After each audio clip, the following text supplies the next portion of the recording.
Monsieur Madanital, bonsoir. Oui, bonsoir. Alors, quel commentaire faites-vous de la convocation d'une convention par le chef de la junte? Quel commentaire? Écoutez, je me demande surtout quelle peut être la légitimité de la convention. Toutes les choses doivent être placées en contexte. Et ce que moi je dirais, c'est qu'il convient de s'interroger sur la légitimité de la convention. Si Yongoula Traoré n'est plus président de la République, il n'a pas vocation à présider une convention, pas plus que vous ou que moi. Donc soit il est président et il exerce sa présidence, soit il ne l'est pas. Et bon, qui peut le désigner président d'une convention? Ensuite, donc il est difficile, il est paradoxal même, de lui nier la présidence et de vouloir sa caution morale. Et je pense que lui-même s'est prononcé contre, c'est salutaire, parce que bon, depuis longtemps, d'aucuns s'interrogeaient sur sa fonction d'utilité. Et à travers cette négation, il vient d'affirmer sa petite part de souveraineté que l'on espère voir accrue.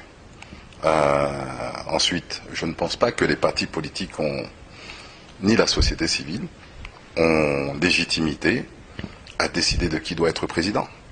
C'est un peuple de droit souverain. C'est le peuple qui décide qui doit être président. Et dans le contexte où nous sommes, les représentants du peuple, c'est l'Assemblée nationale. Et si l'on ne veut pas de l'Assemblée nationale, mais alors il faut la dissoudre. Il faut que l'on cesse de faire les choses à moitié.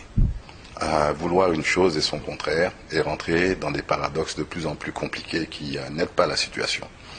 La situation qui prévaut aujourd'hui ne doit pas être confondue avec celle qui prévalait en 1991. À l'époque, il n'y avait pas d'institution. Et donc, en conséquence, on pouvait parler de convention nationale pour même décider de la création des institutions. Et les personnes qui sont parties avaient été désignées par le peuple.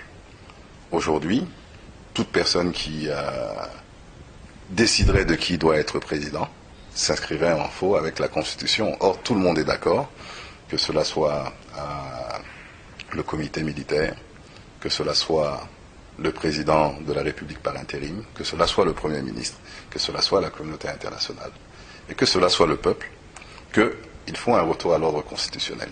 Donc, il faut respecter les institutions. Alors, vous n'êtes pas sans savoir qu'il y a quand même des tiraillements par rapport à l'organisation de cette convention. Certains partis politiques sont pour, d'autres sont contre. Et vous, au niveau de l'ADM? Bon, moi je crois que ça les engage. Là, je vous ai déjà dit en début de conversation que je n'en pensais rien. Et tout le monde ici au Mali sait que j'ai l'habitude de dire ce que je pense. Et je n'en pense absolument rien. Je pense simplement que l'heure est à autre chose. Notre pays est divisé en deux. La majeure partie du pays est occupée. Et c'est à cela que nous devons nous concentrer. Non pas sur des luttes de pouvoir ici à Bamako, de savoir qui sera chef. De toute façon, une chose est certaine, ce sera ni vous, ni moi. Alors, encourageons ceux qui doivent devenir chefs ou qui veulent devenir chefs à se concentrer sur l'essentiel, qui est l'unité nationale, qui est l'intérêt du peuple malien, et non pas de savoir, c'est-à-dire qui sera président. D'ailleurs, aujourd'hui, il est constaté que le président par intérim ne dispose pas des pleins pouvoirs. Donc, pourquoi en faire une querelle s'il n'a pas de pouvoir? Pourquoi lutter pour ce fauteuil? S'il y a un gouvernement qui a un plein pouvoir, mais je comprendrais encore que les gens luttent pour savoir qui est au gouvernement ou qui ne l'est pas. Mais si tel n'est pas le cas, mais concentrons-nous à faire en sorte que nos pères, nos mères, nos enfants puissent manger à leur faim, ici à Bamako, que nos pères, nos mères, nos frères, nos sœurs qui se trouvent au nord retrouvent la paix, que la nation retrouve son unité et que nous puissions retrouver le respect qui a toujours été celui du Mali dans l'ordre mondial. Sans cela, bien, nous allons perdre les 12 mois de transition en querelle politicienne. Et autant je dirige un parti politique, autant je ne suis pas un politicien. Et donc les discussions, c'est-à-dire qui n'ont pas pour vocation l'intérêt du Mali, j'ai du mal à rentrer dedans. Vous avez parlé de la situation au nord, l'acte des jeunes de Gao, la révolte contre les occupants. Qu'en pensez-vous? Honnêtement, si j'étais griot, je leur aurais chanté Django. L'acte qu'ils ont démontré, non pas commis, montre qu'il y a encore de l'espoir dans la jeunesse malienne, que les jeunes savent, c'est-à-dire quand les aînés les ont abandonnés, parce que la jeunesse de Gao est abandonnée à des autorités publiques. Ils sont abandonnés de la junte militaire, ils sont abandonnés de la classe politique, ils sont abandonnés de la population qui n'est pas du Nord. Eh bien, ils se sont pris en main. Et que Dieu les aide, que Dieu les sauve, et que la bénédiction de tout le pays soit derrière eux. Alors, toute cette crise que connaît le Mali, qu'elle soit institutionnelle ou celle du Nord, découle d'une mauvaise gestion du président ATT dont vous étiez conseiller. Est-ce que vous n'êtes pas comptable aujourd'hui? Mais moi, je me sens comptable de tout ce qui se passe dans mon pays. Je me sens comptable de la mauvaise gestion d'ATT, qui n'est pas qu'une mauvaise gestion, parce qu'il y a beaucoup de choses dont vous bénéficiez aujourd'hui aussi, qui sont de par la grâce d'ATT. Je me sens comptable de l'échec de l'école que le pays a connu depuis 20 années. Je me sens coupable de ne pas avoir fait plus, même si je pense avoir fait de mon mieux. Je me sens comptable du fait d'avoir une armée désorganisée qui fait des coups d'État. Je me sens comptable du fait que nos jeunes gens ont perdu le sens de la nation et du patriotisme. Mais en tant que Malien, déjà je me sens comptable. Je pense que chacun de nous doit se sentir comptable. Parce que à toujours indexer et à victimiser, à se dire que nous sommes des victimes et que ce sont les autres les coupables, alors que chacun d'entre nous a sa part dans la construction de notre nation, eh bien je pense que c'est fuir les responsabilités. Quant à moi, en tant que conseiller du président ATT, je pense avoir accompli ma tâche du mieux que je le pouvais. On peut toujours faire plus. On peut également toujours faire moins. Mais je pense que Dieu est juge de l'action de chaque être humain. Et en tant que croyant, je m'en remets à lui pour me juger de la bonne foi qui a été mienne dans la conduite des dossiers qui m'ont été confiés pendant ces 10 dernières années. Et si on vous donnait les rênes du pouvoir aujourd'hui, par où allez-vous commencer la gestion de cette crise qui traverse notre pays? Nous allons transformer le Mali. Si aujourd'hui, le capitaine Aya Sanogo décidait de dire « Malantal, grand frère, vraiment, nous avons fait ce coup d'État pour les mêmes raisons qui fâchaient beaucoup de Maliens. En démocratie, il ne faut pas faire de coup d'État. C'est la voie des urnes et non la voie des armes. Il faut que l'on trouve des solutions ensemble. » Mais je dirais, première des choses, il faut que l'on arrête de faire semblant. Il y a des réalités dans ce pays. La première des réalités, c'est que bon, nous sommes dans une situation d'exception. La seconde des réalités, c'est que les situations d'exception ne doivent pas durer tout le temps, sinon elles ne sont plus des situations d'exception. Donc il faut trouver une solution. Or, aujourd'hui, la junte est le problème. Et eux-mêmes le savent. Et quel est le problème de la junte? Mais vous avez des jeunes gens qui ont décidé de prendre les armes. Mais ils estiment qu'il est légitime pour eux de conserver le pouvoir. Mais il faut qu'ils sachent que l'on est au XXIe siècle. Le pouvoir ne se conquiert plus par les armes. Le pouvoir se conquiert, je le répète, par les urnes. Donc la loi d'amnistie qui a été votée, c'est un bon pas. Mais cette loi d'amnistie n'a pas de valeur aujourd'hui. Parce qu'il y a le reste du monde. Et si l'Assemblée ne peut pas jouer son rôle, mais il n'y a rien. Il faut d'abord prendre en compte tous les soldats sans exception. Parce que bon, le capitaine n'est que le chef de la junte. Il n'est pas l'armée à lui tout seul. Il y a les restes des soldats qui ont aussi des revendications. Il faut prendre en compte les revendications de chaque soldat pour les aider à retourner dans leur caserne. Parce que tant qu'ils n'acceptent pas de retourner dans les casernes, il y aura des problèmes dans le pays. Ça, c'est la première des choses. Ça, c'est évident. La seconde des choses, mais une armée républicaine, est sous une autorité civile. Même ceux qui sont généraux, lorsqu'ils accèdent à la présidence, ils n'exercent pas l'autorité sur l'armée en tant que général, mais en tant que chef de l'État. Donc, l'armée républicaine doit être dans la caserne. Ça, c'est évident.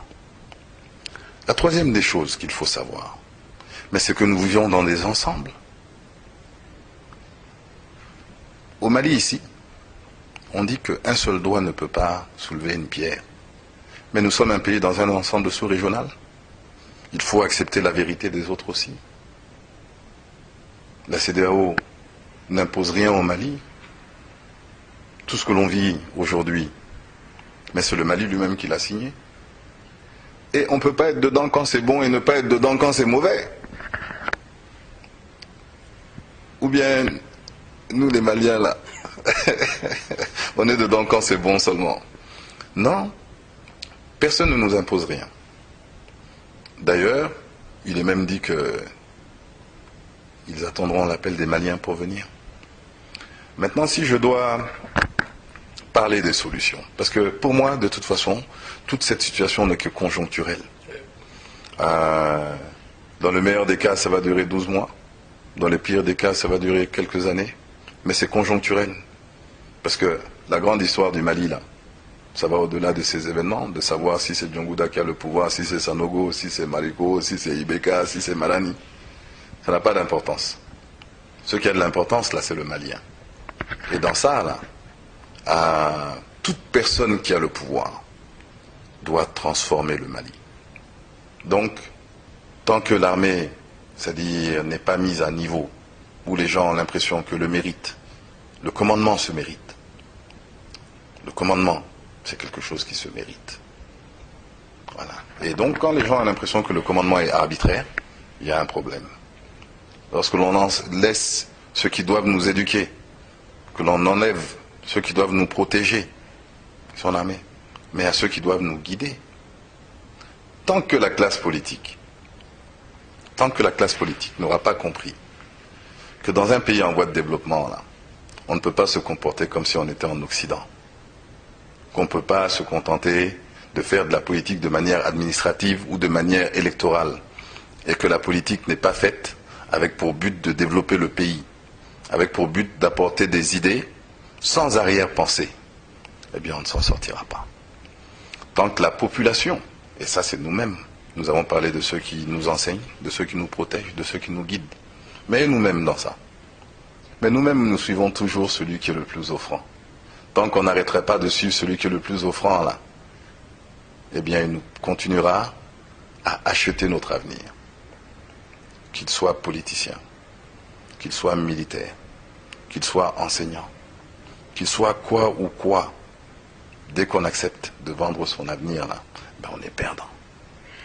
Une dernière question, je vais venir sur votre terrain, qui est l'économie. À vue d'œil du 22 à nos jours, est-ce que vous pouvez estimer la perte économique de notre pays? Écoutez, à vue d'œil, je vais faire un petit canevas. Le Mali, le budget, c'est à peu près 1300 milliards. Dans ça, les aides, c'est à peu près 500 milliards. Les aides sont coupées. Donc on est à peu près à... Les aides? La majeure partie, je pense que la Banque mondiale, le Fonds monétaire, l'AFD, peut-être sauf les aides humanitaires, qui continuent, mais grosso modo, c'est 500 milliards. Même avec le retour à l'ordre constitutionnel? Bon, le retour à l'ordre constitutionnel, vous soulevez une question cruciale. C'est-à-dire, vous allez me retirer du champ de l'économie. Donc, où vous voulez parler d'économie, je vous réponds. Et si vous avez d'autres questions, elles seront bienvenues. Soit vous me déroutez de l'économie, on va parler de la Constitution. Non, pas l'économie. Voilà. Donc, pour ce qui est de l'économie, nous avons, il vient en aide. On retire ça. Il y a le BSI. On retire ça. On dit que les recettes douanières et les recettes fiscales, mais la majeure partie, ce sont des sociétés étrangères qui payent pour les importations. On n'importe plus, même les sociétés locales n'importent plus ou exportent plus. Les ressources fiscales, or les ressources de l'année en cours, je ne vois pas ce que l'on peut collecter. à part un peu forcer la main des gens. Donc, globalement, aujourd'hui, le Mali ne peut escompter vivre qu'avec plus ou moins 200 milliards à 300 milliards au lieu de 1300 milliards. Ça, c'est sur une année donnée, au rythme où nous allons. Okay. Maintenant, si cela est viable, eh bien, chacun le jugera dans son quotidien. Vous pensez que les salaires ne seront pas payés si on continue comme ça? Il y aura de toute façon un moment où les salaires ne pourront plus être payés si l'on continue comme ça. Ça, c'est évident. Maintenant, c'est-à-dire que, vous savez, ça fait longtemps au Mali qu'on a arrêté de se dire la vérité. Moi, pendant la période ATT, ceux qui me connaissent comme vous autres, savaient que je lui ai toujours dit la vérité. Mais il ne fallait pas attendre de moi de venir publiquement pour dire, bon, voilà, ATT ci, ATT ça. C'est pas mon rôle. Si toi, tu es avec quelqu'un que tu connais, un ami, mais tu le conseilles, tu ne le sors pas dehors. Voilà. Mais maintenant que je suis redevenu un simple citoyen, ce que je peux dire, c'est qu'il faut que les Maliens commencent à se redire la vérité. Qu'on se dise la vérité. Si celui qui dit la vérité, là, on doit lui créer des problèmes, le Mali n'avancera pas. Je demande, et je pense que le soir où Aya Sonogo a fait son premier discours, même s'il ne nous a pas plu, même s'il n'a pas plu à beaucoup de gens, c'est le soir où il était sincère. Aujourd'hui, on dirait qu'il veut faire de la politique. Il ne faut pas qu'il fasse de la politique. Les gens intelligents qui sont à côté de lui, là, qui soufflent des idées, là, mais s'ils étaient si intelligents que ça, ils auraient soufflé les idées il y a longtemps. Il faut qu'on arrête de faire de la fausse politique. Moi, je ne suis pas pour la junte. Mais ce que je peux dire, en tant que conseil, pour nous tous, pour le bien de notre pays, si vraiment ils sont venus pour redresser la démocratie, là, il faut qu'ils arrêtent de faire de la politique. Parce que c'est à cause de ça que eux tous ils sont dans le trou, là. Des gens qu'ils critiquent, s'ils commencent à faire la même chose que ces gens-là, là, mais ils vont nous enfoncer encore plus loin. Or, déjà, le coup d'État nous a enfoncés. Donc, il faut laisser aux politiciens la politique. Il faut laisser à ceux qui aiment le pays la construction du pays. On n'a pas besoin d'être soldat, on n'a pas besoin d'être politicien pour ça. Maintenant, pour notre part, nous avions dit à une conférence à laquelle vous avez assisté le 5, que nous voulions que nos aînés se réunissent et qu'ils assurent une transition paisible, mais qu'il ne faut pas qu'ils hypothèquent l'avenir de notre génération. Parce que le Mali doit changer, le reste du monde a changé. On ne va pas rester comme ça. On ne va pas rester comme ça. Donc, globalement, voilà ce que je peux vous dire sur les questions posées. J'aurais beaucoup de choses à dire. Mais si je parle trop, est-ce que Sanogo ne va pas venir m'arrêter? Ou bien est-ce qu'il n'y a pas quelqu'un d'intelligent à côté de lui qui va venir dire « Allez arrêtez Madani aussi » Ou bien il n'y a pas quelqu'un qui m'en veut qui va venir dire « Hey, celui-ci il parle trop, on va lui gommer la bouche ». Il faut qu'on arrête ces bêtises-là. Ça n'a pas de sens, ça ne nous fait pas avancer. Parce que de toute façon, on ne peut faire souffrir qu'une seule personne à la fois. Mais on ne peut pas faire souffrir tout un peuple en même temps. Donc ça suffit. C'est-à-dire qu'il faut qu'on redevienne raisonnable et qu'on recommence à penser au Mali. Et que ceux qui ont commis des fautes, eh bien, que Dieu les aide. Que ceux qui ont fait que du bien sur le Mali, là, ou que ceux qui pensent qu'ils n'ont fait que du bien pour le Mali, ben que Dieu les récompense aussi.